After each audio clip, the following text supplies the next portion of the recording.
The America's Democrats podcast, a project of 21st Century Democrats, is made possible by contributions from our listeners. Want to do more? Go to americasdemocrats.org and click Donate.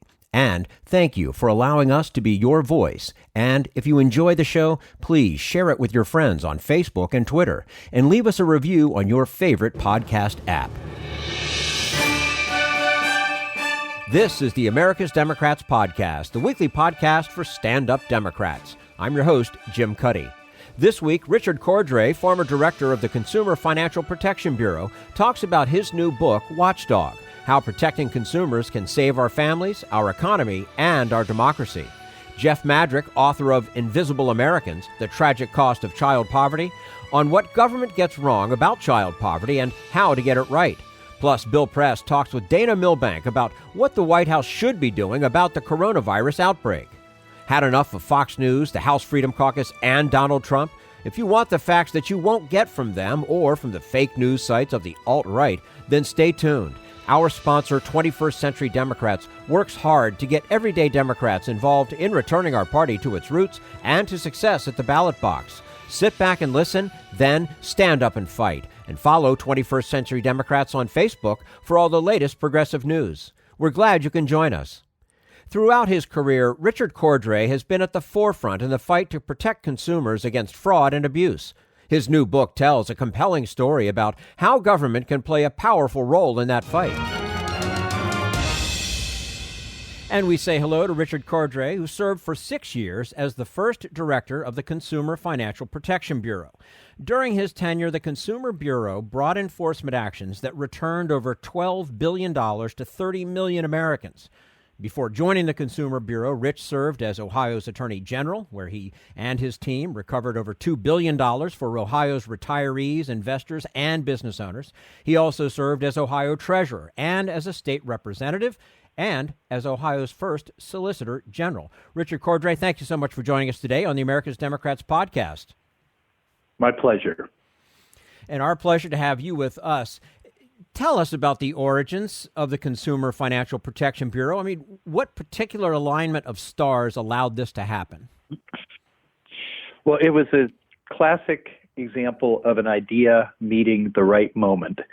In 2007, a law professor named Elizabeth Warren wrote an article in which she pointed out that although it had become illegal in the United States of America to sell someone a toaster with a 20% chance of malfunctioning and burning down their home, it was still perfectly legal to sell them a mortgage that would end up putting them out on the street, driving them into foreclosure, and that we needed a new agency to focus very specifically on consumers, that is, every one of us, in the financial marketplace to keep us from being cheated and mistreated.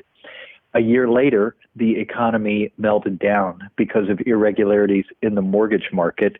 Millions of people lost their jobs. Millions of people lost their homes. We all lost a substantial chunk of retirement savings. And at that point, the Congress, as it thought about what needed to be done to keep that from happening again, created this new Consumer Bureau to watch after people in the financial marketplace. What about before the CFPB was created? Where could consumers turn for redress? There were lots of bits and pieces, a lot of fragmented places they could go. They could go to state attorney general offices. And when I was the Attorney General of Ohio in 2009 and 2010, many of them came to us, although we had no power to do anything in connection or to sue any national bank. So we were limited in what we could do. At the federal level, there were 7 different agencies that had some say in these matters. The old saw of divide and conquer. The financial industry was able to exert a lot of influence over financial regulation because of the weakness of the agencies.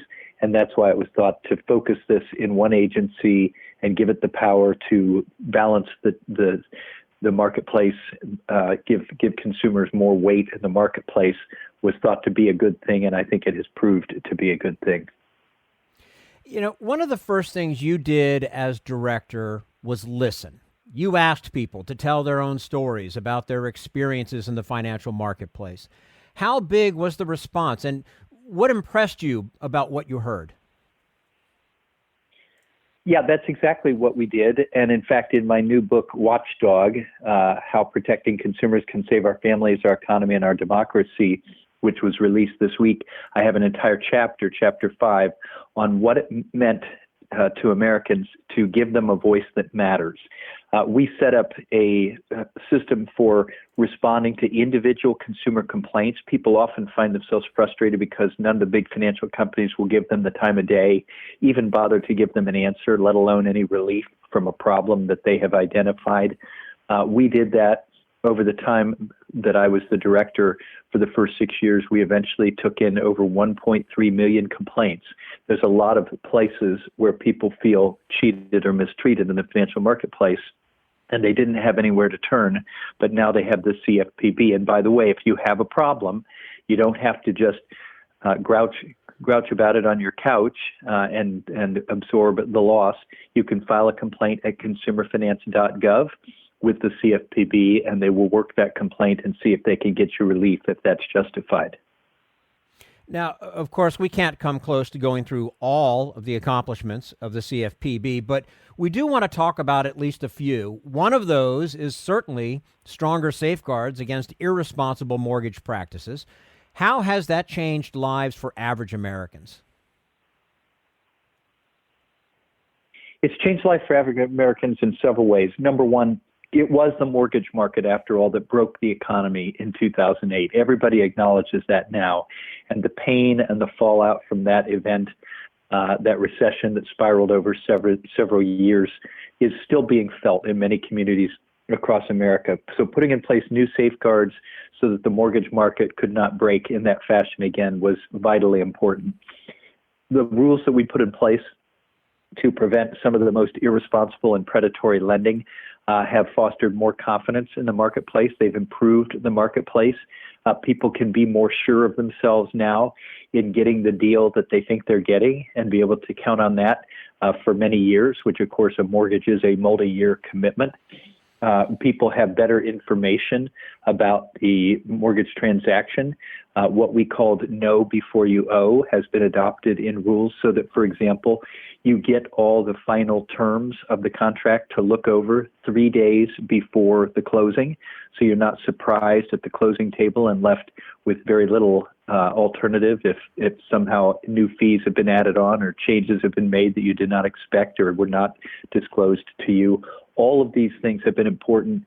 What happens is when consumers know more about what they're doing, when they can be more sure of themselves, they have more confidence, the marketplace works better.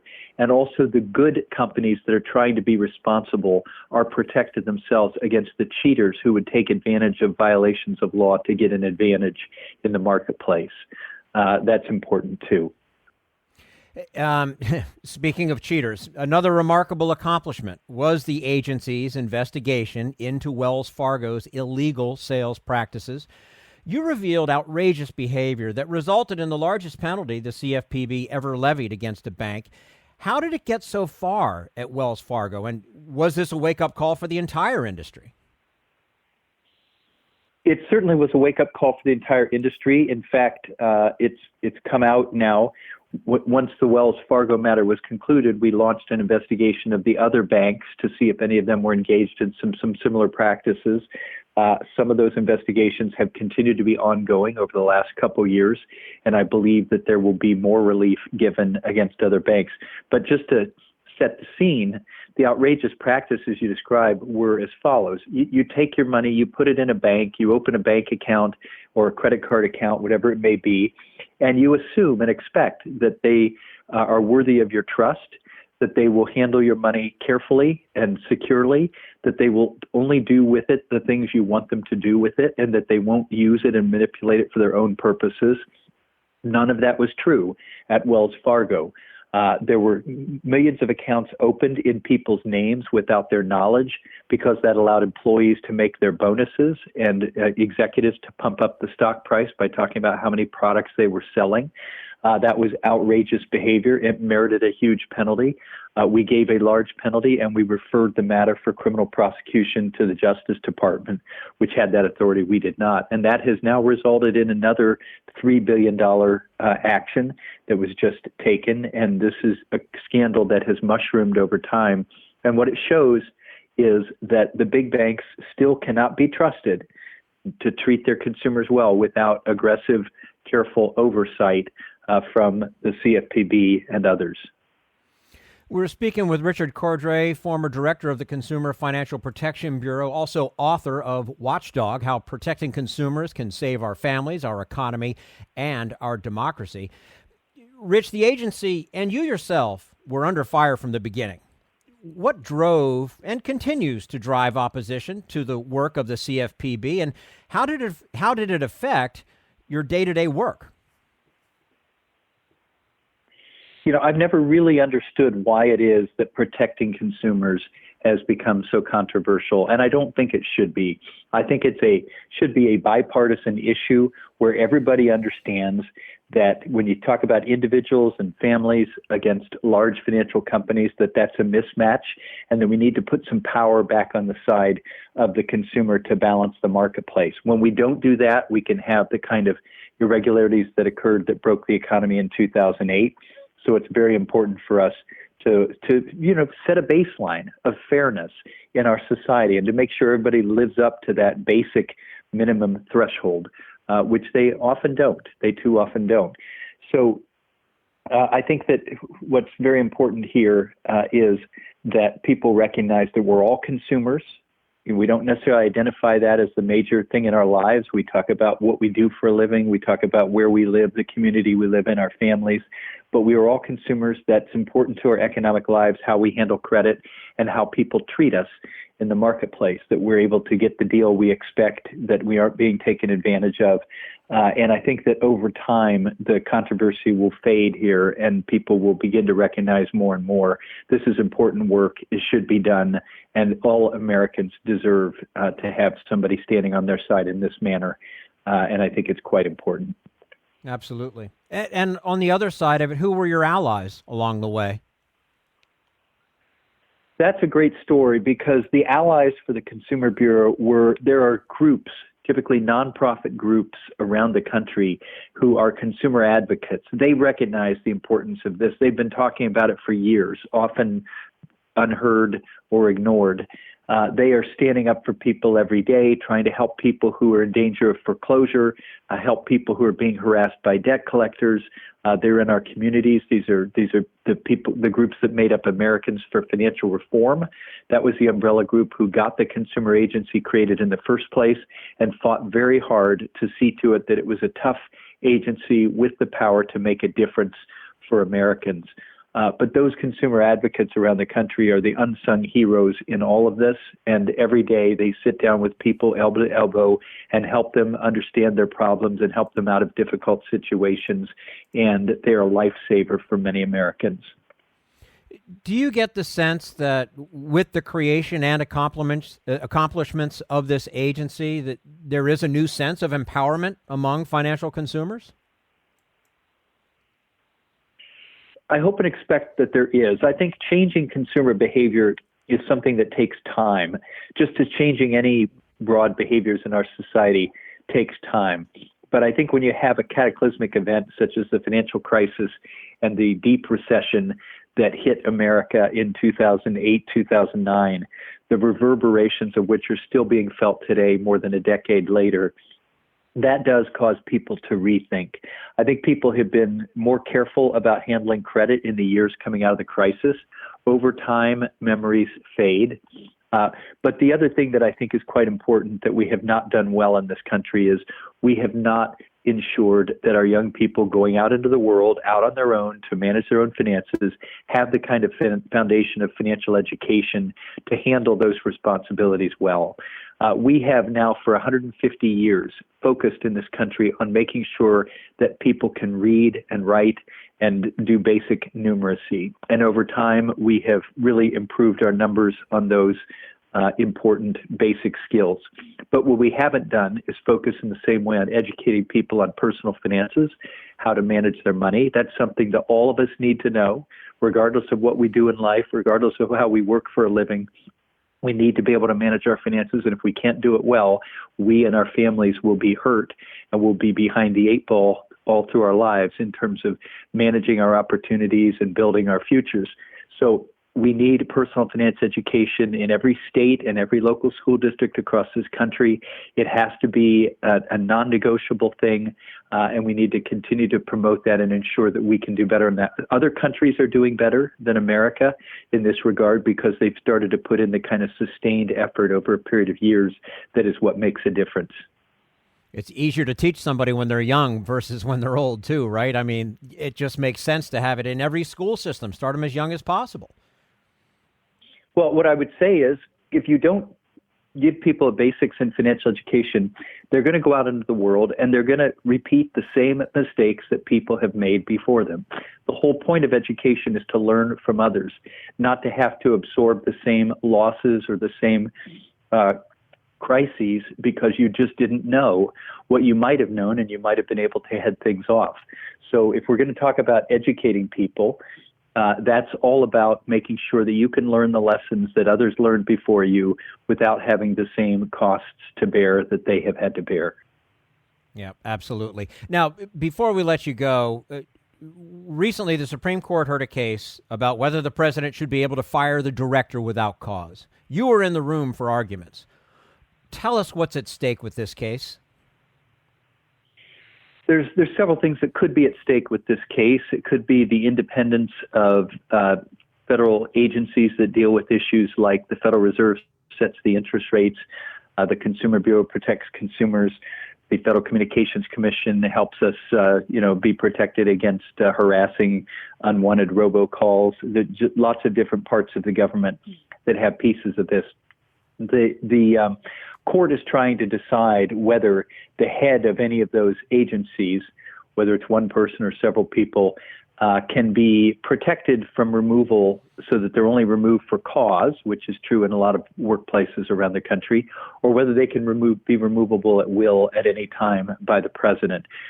There's an argument that the constitutional prerogatives of the president require him or her to be able to remove officials at any time for any reason.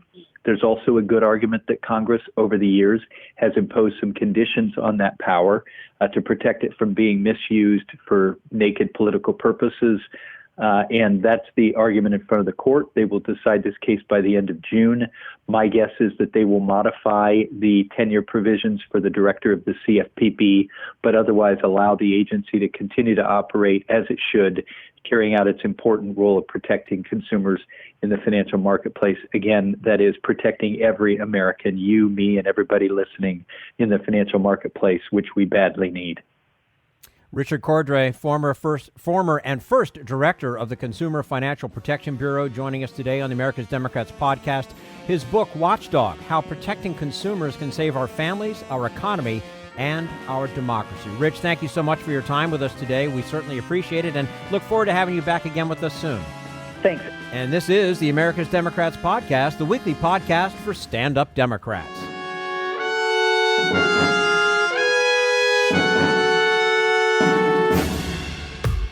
We want you to sit back and listen to this americasdemocrats.org podcast, a project of 21st Century Democrats. But we need you to stand up and fight.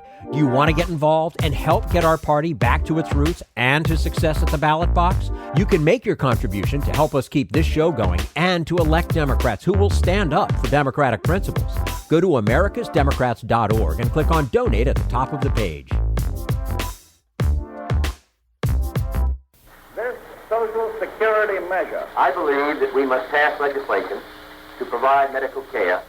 This is our tradition. When our grandparents came to America, it was the Democratic Party which said, welcome. It was the Democratic Party, the party of Roosevelt and Truman and Kennedy and others, who said that America belonged to all its people, not just a handful of the rich or a few giant corporations. That's why great leaders like FDR fought so hard for Social Security, and why JFK stood up to the insurance companies and their Republican allies to get Medicare. It's not just one thing, or one time, in one place. It's about a whole history of standing up to the Republicans and saying someone has to be on the side of regular working people in America, whether it's defending Social Security or just the way your loved ones are treated on the job. That's what the Democratic Party is all about. And that's why this message has been brought to you by the Democratic Party. Working people like you and me. Paid for by 21st Century Democrats. Not authorized by any candidate or candidates committee. This is the America's Democrats podcast, the weekly podcast for stand-up Democrats. Coming up next, the devastating impact of child poverty and a forward-thinking solution to turn it around. But first, we turn to Jim Hightower, America's #1 populist, for his common sense commentary. When dealing in matters of war and peace, shouldn't a president sort of know what he or she is doing? But that's not Donald Trump's way. On February 29th, he grandly announced that he had cut a peace deal to end America's deadly, costly war against Afghanistan's repressive Taliban. But, oops, only 3 days later, the war suddenly restarted. What happened is that poor Donald is simply in over his head in dealing with the complex and perplexing collection of regional warlords who make up the Taliban's fierce and treacherous fighting force. Indeed, just hours before his peace accord literally blew up in his face, Trump bragged that he had talked personally with, quote, the leader of the Taliban and been assured that they wanted peace. But it turns out that the guy our president called was not the leader of that fractious group of warriors, but a career Taliban politician who had long ago had a falling out with the warlords. As the CIA's former chief of counterterrorism could have told Trump, if asked, the contingent of deal-makers he was talking to are, quote, largely disconnected from and disrespected by the Taliban senior leadership. But, as we've learned, it's not this president's style to listen to people smarter and more knowledgeable than he is. So that's why his peace deal lasted 3 days. The larger lesson, though, is that brute military force by an outside power, whether in Afghanistan, Vietnam, or wherever next, is not a path to victory, much less peace. For years, even as Bush, Obama, Trump, and their political enablers were bragging that they were bringing democracy to Afghanistan, they were jiving and outright lying. As one strategic Army planner has now admitted, we didn't know what we were doing. This is Jim Hightower saying, tell that to the thousands who've died from the ignorance and lies of our so-called leaders. If you'd like more of Jim Hightower's real populism, check out the Hightower Lowdown. Jim's monthly newsletter gives you the real lowdown on which corporations, by name, are doing what to the middle class, our environment, and our democracy. Each month, the Hightower Lowdown brings you facts you didn't know, along with actions you can take to fight back. It also comes with a sense of humor. Hightower believes we can fight the gods and still have fun. Plus, get this, it's cheap. Only $15 brings you 12 issues a year. For real populism, go to hightowerlowdown.org.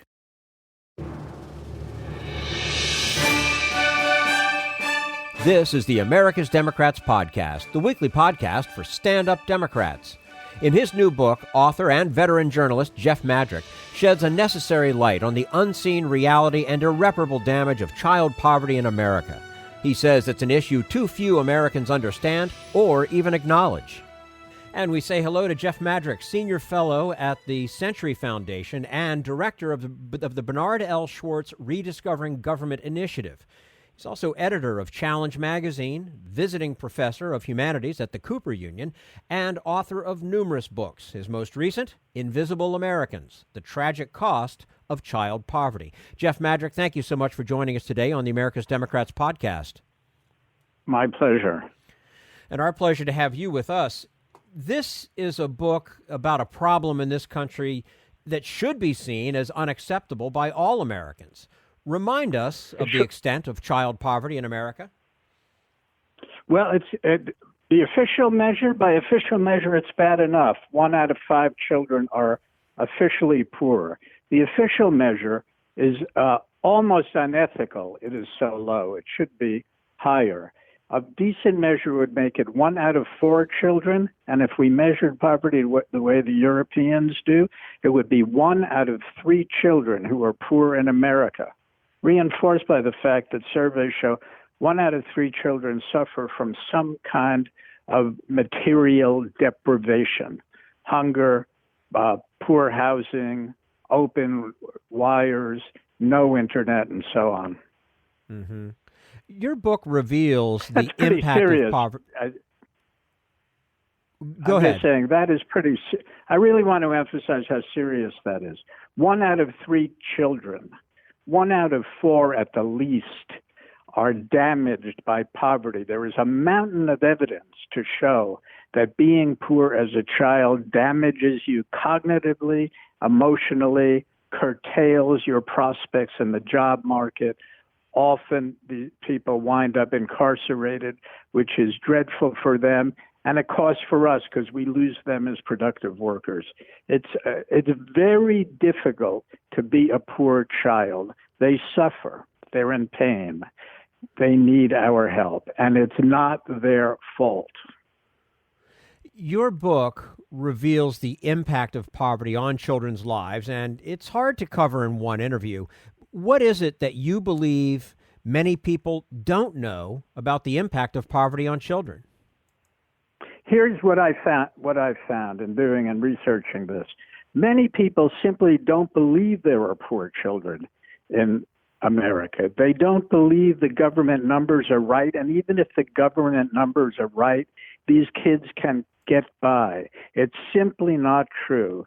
The kids suffer. They often go to bed hungry. They have poor health care. In the rural areas, they can't get to doctors.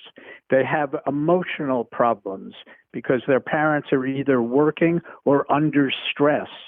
It's a very serious issue, and I have to emphasize the pain these kids feel. They don't talk about it. They don't know any different, but it's the truth of the matter. And the evidence by literally dozens of scholars is now overwhelming. The cognitive and emotional damage is done, and even brain damage shown in MRIs occurs. Wow. You know, a very important point you make in the book is that children suffer these outcomes because they and their families do not have enough money. But what are the attitudes about poor people that even make it necessary for you to have to make such a point? I just don't think people believe there are poor people. I think there's a long-standing skepticism in America, a kind of national cultural characteristic that says that poor people are poor because they are irresponsible. The parents of these kids are irresponsible. It simply doesn't hold up to facts. They're poor because there aren't jobs. They're poor because there's prejudice against Black and Latino people. They're poor because there is insufficient state aid, that is federal or state aid. And let me make this point. In Europe, the economy itself, without government intervention, produces as many poor children per capita as we do in America. Same amount. But child poverty is about half on average what it is in America, in those European states. Why? As I say, it's not the economy, it's state interventions, state social policies that are necessary to give these kids a chance in life and a sense of optimism. And I'm glad you brought that up. Mistaken ideas about poor people too often find their way into policy. What are some of the more damaging policies that illustrate this? Well, I think it's the new welfare reform. It's no longer very new, is it? 1996 was the theory underlying the new welfare reform is if you give poor people cash, they will abuse it, they will have more children. In other words, cash welfare was the cause of poverty. It's been thoroughly debunked, this idea. There may be some shirking of work, but it's minimal. People need cash. So I have a chapter on why money matters in this book, and I think it's required reading for the American public. There have been many experiments, some of them natural, some of them created by analysts, that showed when families with poor children have more money per child, the children do significantly better in school. They finish high school. Often they go to college. They have higher wages over time. They avoid incarceration. The evidence is overwhelming that money alone can fix much of this problem. Now, kids have lots of needs. They have bad housing. They have bad schooling. They have electrical wires sticking out in their homes, so forth and so on. All of that could use additional government help, not least child care to enable mothers and fathers to work. But cash money at the moment should be the priority. If we give cash allowances for children, we can reduce poverty very quickly by half. That would be an extraordinary, humane achievement for America. We're speaking with Jeff Madrick, Senior Fellow at the Century Foundation, Director of the Bernard L. Schwartz Rediscovering Government Initiative, author of numerous books, including his most recent Invisible Americans, The Tragic Cost of Child Poverty. Jeff, in terms of what does work, what are the existing policies that you support? Well, mostly I support a policy that doesn't exist yet. As I say, cash distributions per child to the families. But there are some that work partially. The child tax credit, the earned income tax credit, these have been developed in the last 20 to 30 years, and they are effective, but they don't get to the very poorest children because they have work requirements and they are based on the amount of money you make. So even with those policies, 1 out of 3 kids don't get the full benefits, for example, of the child tax credit, which is only $2,000. It may be moved up by Congress to $3,000, not necessarily. The Trump administration may oppose that.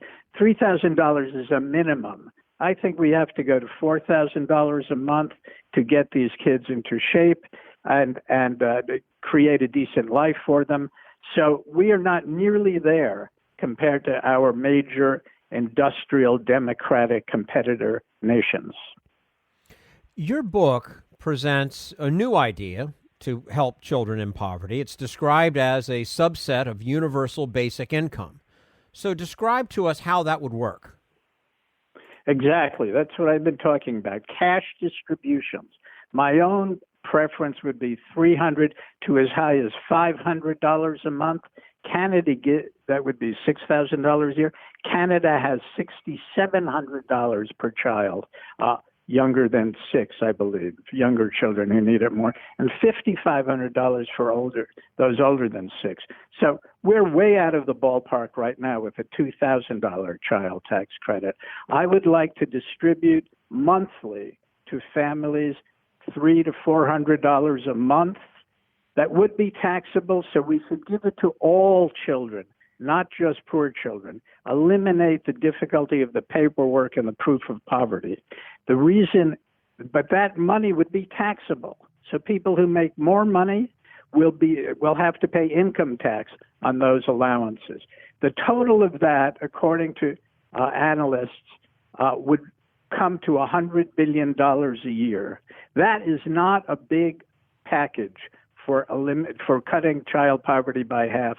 And my recommendation, and that of other academics, is that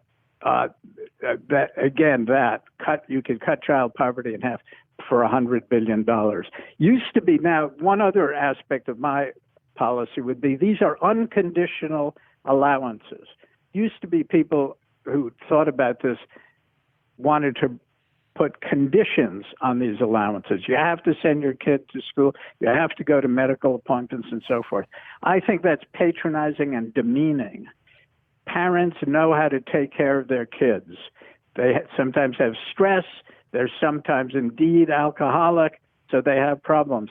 But in effect, an allowance for kids is a UBI, a universal basic income for families with children, and in particular, families with poor children.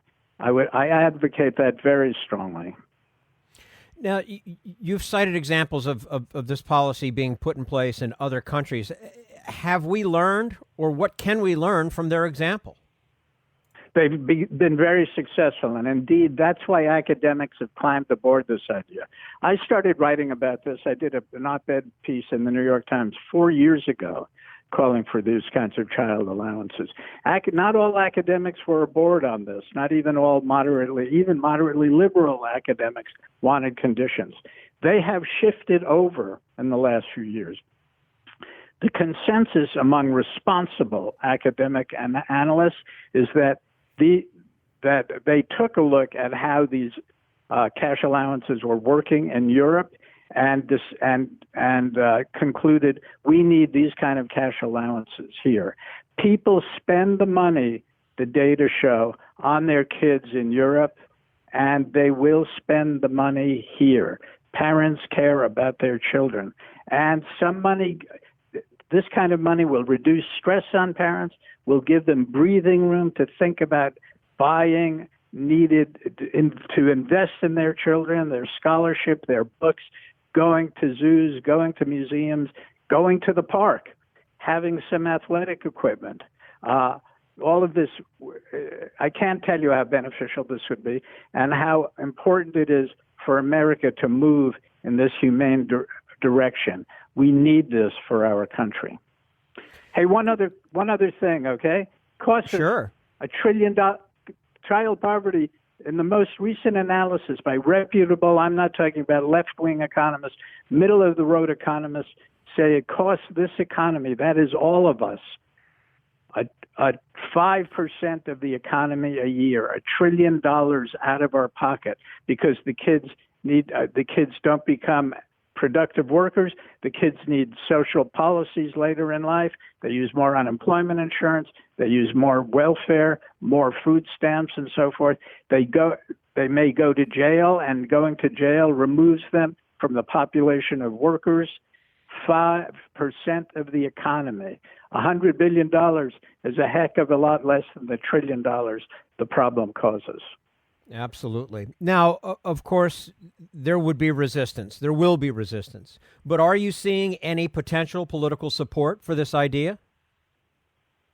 Yes, there are bills in Congress led by Congresswoman DeLauro and Senator Bennett and Senator who's this great senator from Ohio? Skips my name for my mind for the moment. They're advocating $3,000 and $3,600 cash allowances. It's got a lot of support in the Senate, in both houses, and Congressman Neal, head of Ways and Means, also supports a program a little bit less generous. So there is movement in this direction. Will it happen this year? Some people are actually optimistic that it will. But I think next year, even if Trump wins, there's a good chance we'll get such a cash allowance. I don't think it'll be enough by the way I measure things and calculate the benefits, but it will be moving in the right direction. Mm-hmm. Well, and with so many examples worldwide of success, you would think that somebody would open up their eyes and do something about this. Almost every Western European nation and Canada have substantial cash allowances. Okay. Jeff Madrick, Senior Fellow at the Century Foundation, Director of the Bernard L. Schwartz Rediscovering Government Initiative, author of numerous books, his most recent, Invisible Americans, The Tragic Cost of Child Poverty. Jeff, we appreciate your time with us today on the America's Democrats podcast. We'd love to have you back and talk some more about it soon. I'd love to be back. I appreciate the opportunity. Thank you very much. And this is the America's Democrats podcast, the weekly podcast for stand-up Democrats.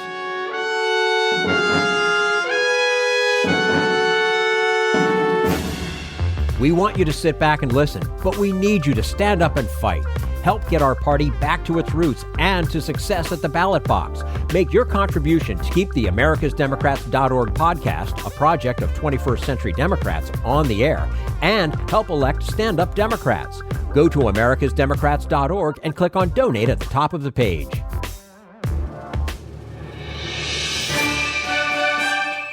This is the America's Democrats podcast, the weekly podcast for stand-up Democrats. What happens when a president is ill-prepared to lead through a crisis that can have deadly consequences? Bill Press talks with Washington Post columnist Dana Milbank. 67 countries and territories infected, over 3,000 dead, 2 of which now in the United States. But Donald Trump says it's all a big hoax. What's really going on, Dana? Well, and he clarified to say that he doesn't think the virus itself is a hoax, but the attempt by the media and the Democrats to blame him, or I guess his response, is not entirely clear to me. That part is the hoax. So the virus itself is not the hoax, but reporting on it is the hoax. I think what he's trying to say in his own way is that, it's being hyped. And it's being exaggerated, and he is being criticized, which may be true. I mean, there's one way to end the criticism, and that is to actually have an effective response. And whether it's being hyped, nobody really knows how serious the thing is, in large part because nobody's testing, particularly the United States. I mean, what do they have? 100,000 tests have been done in South Korea, and what was 1,700 tests or something as of last week in Britain. Here in the United States, 5 times the size of Britain, there were like 400 tests. So we have no idea. Probably the virus is much more widespread in this country than we know. That's probably good news in the sense that we only see the worst cases.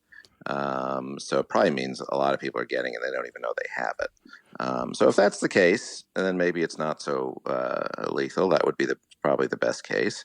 But nobody knows, exactly what this thing is still. So I mean, to say it's being hyped or not hyped is a bit out there. Clearly the Trump administration has been no friend of public health and has weakened our defenses over time. Obviously, that's fair game. I kind of agree it's not a time for politics, but guess who's playing politics with his tweets? Well, this would be a great time for the president to actually be a leader. And it's not just the president himself, right? We saw Mick Mulvaney over at CPAC say the media is only talking about this, right, because they just want to hurt Trump. That's what it's all about. Laura Ingraham, Sean Hannity, Tucker Carlson, all saying the media is just playing this up. They really, the Democrats and the media, they want millions to die so that the Trump president won't get reelected. Yes, I guess but the problem with that is we're among the millions. So the media, the Democrat, I mean, who would want that? So several people have made this point, and maybe you have too, that this may be the first non-self-inflicted crisis in the Trump administration, right? So it really is a test, isn't it, for Trump and company? Yeah, I mean, he's had a fairly charmed presidency, and the crises we've had have been provocations with North Korea, with Iran and Syria. So they largely have been of Trump's doing. So this is the first real test of how the administration, governs in a crisis. The predictions of people, going back to Elliot Cohen before the administration even started, was saying they're, not bringing in the best people. They're deterring the best people, and when a crisis comes, we're going to have a problem. So I'm not. I have no glee in saying that. I really would like them to have an effective response here. That's what we all need. Right, and it's not. It's sort of a double whammy, isn't it? It's a public health crisis. Again, as you point out, we don't know the exact dimensions of that. It's also an economic crisis in terms of the travel industry, in terms of supply chain rather, and the market. Right. Well, I mean, that's a short-term problem. I'm not so concerned about that because one way or the other, the virus is dealt with and the economy comes back. Now, when that is, matters quite a bit politically. I think if the government had a control or some measure of some ability to assure about the, how is this virus working and how are we dealing with it, I think people would calm down quite a bit, and so would the markets. Right. What confidence should we all have now that Mike Pence is in charge? Well, look, there are terrifically competent people like, Tony Fauci in the government. I'm really glad that he's there. Every time I see him out there, I'm like, all right, it's going to be all right. Yeah, you and me both. But the question is he going to be allowed to do his job? Is the CDC going to be allowed to do their job? They know how to do this. The Congress is willing to give them as much as they need, more than the president was hoping to give them, to get this thing under control. So, I mean, the best thing that Pence can do is get out of the way and let these experts do their thing, and ramp up some sort of a massive response. And if it turns out that it was overkill and it wasn't necessary, well, guess what? We're going to be ready the next time one of these comes around, which could be next year or 5 years. But it's not a matter of maybe this won't happen again. It's going to keep happening. This is sort of the new interconnected world we live in. Well, like you, when I see Fauci there, I figure, okay, there's a grown-up in charge, right? We trust him. He's been around. We've all interviewed him, and he knows what he's doing. And yet, then we hear that anything that Fauci or anybody else from CDC or NIH has to say about this has to first be cleared by the White House and by Pence's office. That's a little troubling. Well, I think it's self-defeating, because you need in times like these to reassure the public, but you don't reassure the public by saying everything's great. You reassure the public by saying, all right, here's what's going on and here's what we're doing about it. That's what's reassuring, to know that the government has some kind of a handle on this thing. But just saying everything's terrific and everything's great, I don't think it reassures anybody, because, come on, people aren't stupid. They know happy talk when they hear it. They want to know what's going on and what we're going to do about it. And we're getting only the vaguest, little tidbits of information, and not through the general process. Usually you'd have these guys out there speaking for themselves, and rather than Mike Pence or the president giving some sanitized version, just dribbling out a couple of things here and there. I mean, we're in the position of having to get information from the World Health Organization instead of our own authorities, and news reports, and what's going around the rest of the world. If the administration would like to, the media not to hype it, if that's what they think they're doing, well, put out what they think is the real information. Let's hear it. Do you think the media is being spooked to an extent by warnings from the White House that bad news about coronavirus is just anti-Trump propaganda? Well, no, of course not. I mean, everything in the media. Forget about the media. Everything American can see with their own eyes tells you what's going on. It's not as if this is some phenomenon that started here. We see it happening in the rest of the world. So, I mean, if CNN and MSNBC and the Post and the Times are responsible for this. Wow, I had no idea we had such reach in Hubei province and in Iran. Yeah. Who knew that the U.S. media had so much power? One of the things, you and I have been around town a little bit, and we remember we've been around so long that we remember when there were daily White House briefings and I was there every day. You were there often. But I remember the Ebola crisis. I mean, there were daily briefings, updates, usually by health professionals. In the briefing room, there was Ron Klain, right, was the czar, the Ebola czar, who came That's often. right.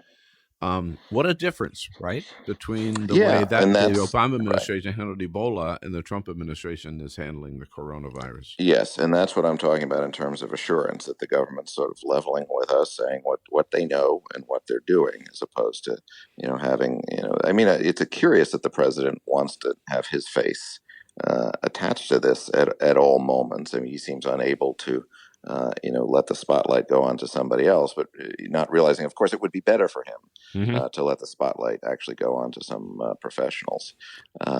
It's the thing that strikes me as the biggest difference, not so much from Ebola. I mean, yes, people were worried about it, but, this is a crisis, I think, more along the lines of the 2008 market crash, or, the response to 9/11, where you really got to bring the country together.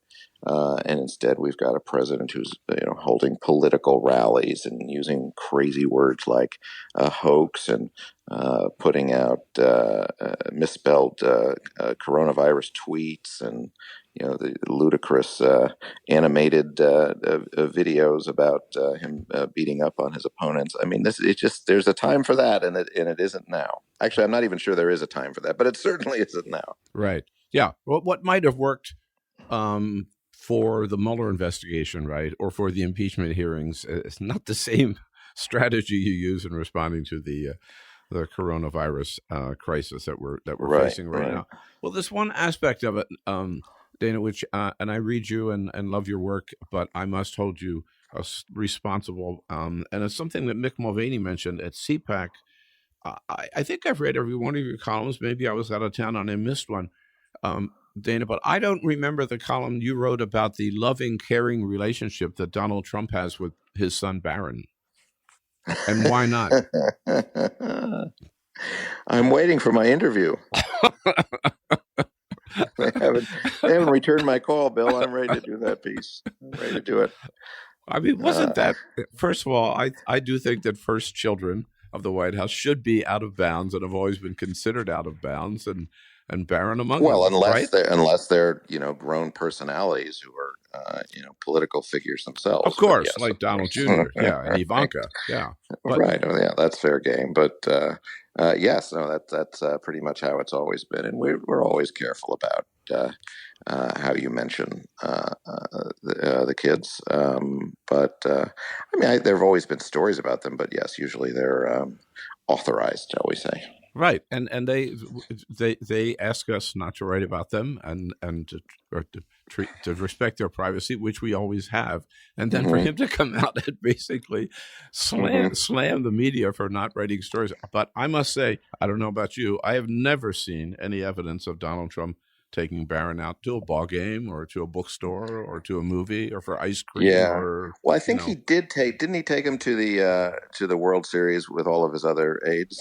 I think he might have had him in there, but he might have been in the back of the box. It was Kevin McCarthy who was right, and Lindsey Graham who were right along. Well, those are his two elder sons.